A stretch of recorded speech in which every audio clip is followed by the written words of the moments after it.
Pancada são 3 livros que falam da Rita Pancada, uma menina muito atrapalhada.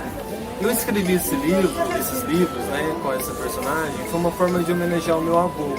Meu avô era de uma cidade bem pequenininha do interior de Minas Gerais, que chamava Formiga, né? Ele chama, ainda existe essa cidade, Formiga. Ele falava que lá em Formiga tinha uma pessoa muito atrapalhada que chamava Rita, né? E que ela ganhou esse apelido de Rita Pancada, porque tudo ela deixava cair, ela tropeçava no próprio pé, né? Caía e derrubava outras pessoas, né? Porque o atrapalhamento dela transborda, vai além dela, né? Então se ela vai apertar o ketchup, espirra na pessoa que está do lado, né? E sempre que alguém deixava cair alguma coisa, ou que uma pessoa trombava na outra, sei lá, o meu avô falava assim, ô Rita Pancada, sabe? Então esse personagem, ele povoou a minha infância, assim, né? Então, quando eu passei a escrever, né, e publicar, eu falei assim, gente, aquele personagem que o meu avô falava, né, que ele contava nas histórias dele, dá para virar um livro, dá para ser um personagem do livro. Então surgiu a Rita Pancada, que no atrapalhamento dela, sem querer, ela faz muitas viagens pelo mundo, ela conhece várias partes do mundo e faz muitos amigos, tudo sem querer, né? Tudo no atropelo, assim, no atrapalhamento. E é muito divertido e queria convidar vocês a conhecer. Eu acho que vocês vão se divertir muito. É uma leitura muito legal para ser feita em família, bem junto, irmão, tio, tia, avô, neto. Então fica o convite aí para que vocês conheçam.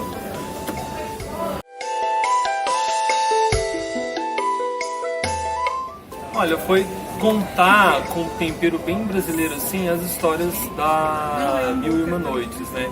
Você imagina assim que você está num final de semana em casa com a família e aí aquela tia que é uma grande contadora de histórias vai contar a história do Alibaba e da Sherazade. Então essa é a ideia, né? Trazer essas histórias que estão no nosso imaginário há muito tempo, mas contada a partir de nós, né? Da nossa maneira de contar uma história, que o brasileiro ele é muito bom de contar histórias.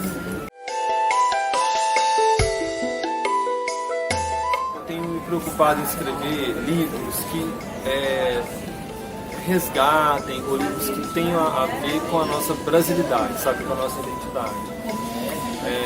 Então eu gosto muito de percorrer o Brasil quando estou escrevendo, sabe? De pensar a nossa linguagem, nosso jeito de contar uma história, de enxergar o mundo, de como a gente tem uma linguagem rica e poética, né? Então, assim, igual aqui a Feira do Livro de Porto Alegre, que as pessoas estão numa praça, conversando umas com as outras, e escutar essa sonoridade da linguagem, né? Por exemplo, eu sou mineiro, né? Então a gente tem uma maneira de olhar e interpretar o mundo. Aqui no Rio Grande do Sul é outra maneira, né? Então eu gosto de fazer uma interface entre essas linguagens e produzir, plasticamente falando na língua, né? Uma outra coisa no livro, mas que você reconhece, quem está em Minas reconhece, quem está na Bahia reconhece e se reconhece enquanto brasileiro na convergência de todas essas linguagens, né? Então isso é uma coisa muito importante quando a gente vai pensar numa identidade brasileira, latino-americana, né? Isso que eu tenho tentado fazer no que eu escrevo.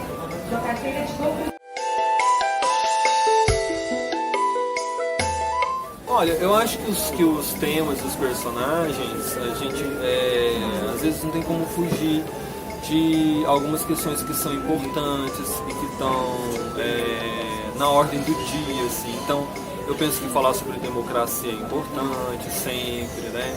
Não que isso seja na literatura um tema assim evidente que vai pular na cara do leitor, né? Mas no subtexto, no contexto, aquilo é importante. Então, falar sobre meio ambiente, por exemplo, é sempre muito importante. A gente está numa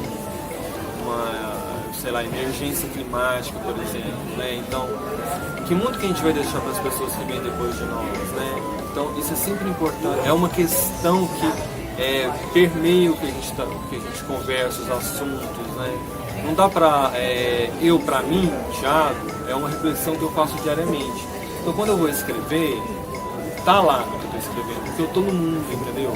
Mesmo que eu vou para o mundo da fantasia, que eu estou escrevendo uma fantasia, uma ficção, de alguma forma aquela questão ela aparece lá no que eu estou escrevendo.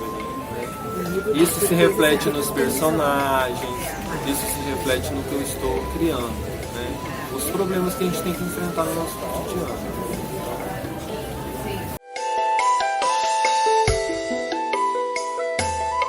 Então, o processo criativo é sempre uma coisa tão misteriosa, né?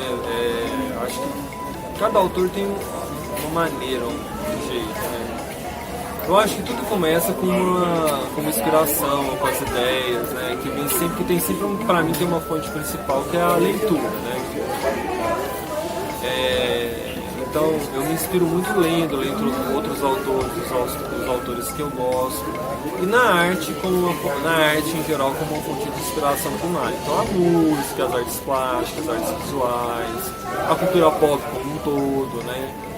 Então aí desse caldo assim, né, grande, esse caldeirãozão cultural, vem essa inspiração e starta tudo, esse processo criativo, vem as primeiras ideias. E aí depois eu falo que eu sou o autor da classe dos bagunçados, né, da categoria dos bagunçados. Aí eu sento lá e começo a escrever, eu não sei pra onde é que vai aquilo, né? Aí começa a ser um fluxo, né, de escrita que eu não sei bem onde vai dar. Mas eu gosto disso, sabe? De não ter estrutura, de ter um roteiro que eu sigo, né? De deixar fluir. Mas eu acho que a parte importante desse processo da criação é a alimentação dele, né? É reunir muitos elementos, né? Na minha sopa, né? E aí desse caldo tirar o que eu estou escrevendo, né? De uma forma meio orgânica, assim, né? Meio sem estar preocupado em criar esquemas, por exemplo, né? De deixar fluir. Acho que esse é o processo.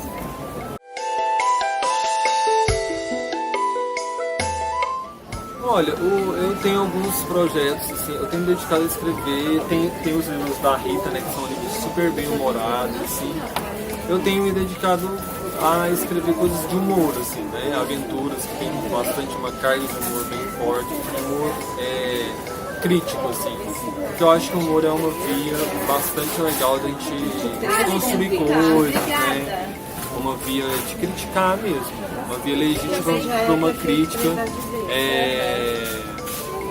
de observar o mundo criticamente. Então, os próximos livros têm esse viés, assim, né, de aventuras que tem uma carga de humor, assim, com uma crítica social, com uma ideia de desconstruir a realidade criticamente por via do humor, de ser engraçado, né? Então são aventuras muito divertidas, mas que tem um pé lá na caricatura, sabe, no pastelão, mas pra principalmente ver o mundo por um viés crítico, né?